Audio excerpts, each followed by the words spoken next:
Good evening. Thanks for joining us. A new COVID variant is exploding across the U.S. and Asia. Now it's spreading in BC.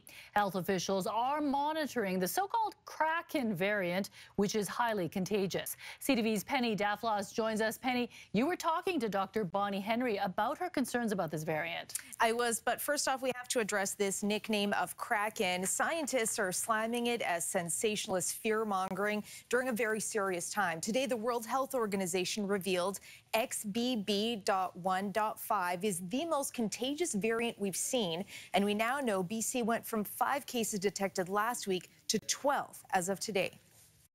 I expect we'll see some more, but there's still a very small percentage. So we're not seeing that rapid takeoff that we saw, that we've seen in some places in the US, for example. But it is a concern. You know, this virus changes, but at the end of the day, it's still Omicron.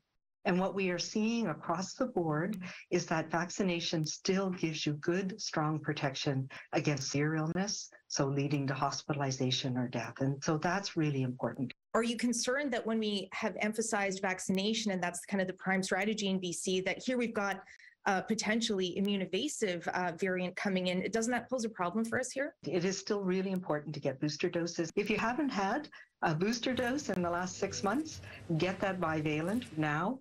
And if you've had a recent infection, get it after about 3 months. And that will give you good, strong protection that will carry you through this next few months. U.S. jurisdictions that have seen this really steep rise in XBB.1.5 are seeing also an increase in hospitalizations.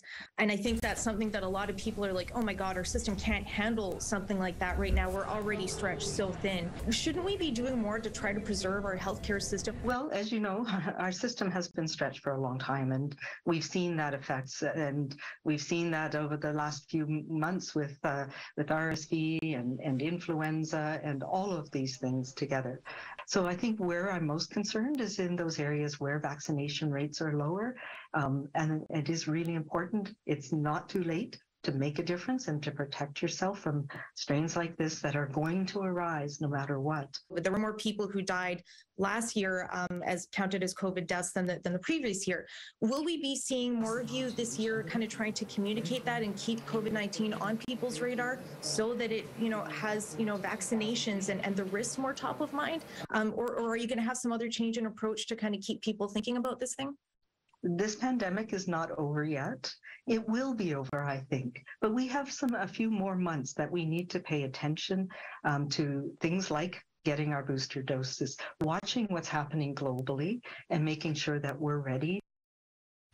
Yeah, Penny, as you mentioned, I think for a lot of people, COVID's not really top of mind right now, so maybe this new strain will get more people their boosters. So what else did you and Dr. Henry discuss?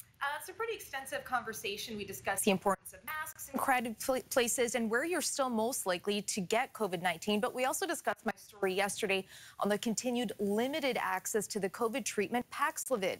It doesn't sound like she'll make it any easier to get here, but you can watch her full explanation in the interview. The whole thing will be up soon on vancouver.ctvnews.ca.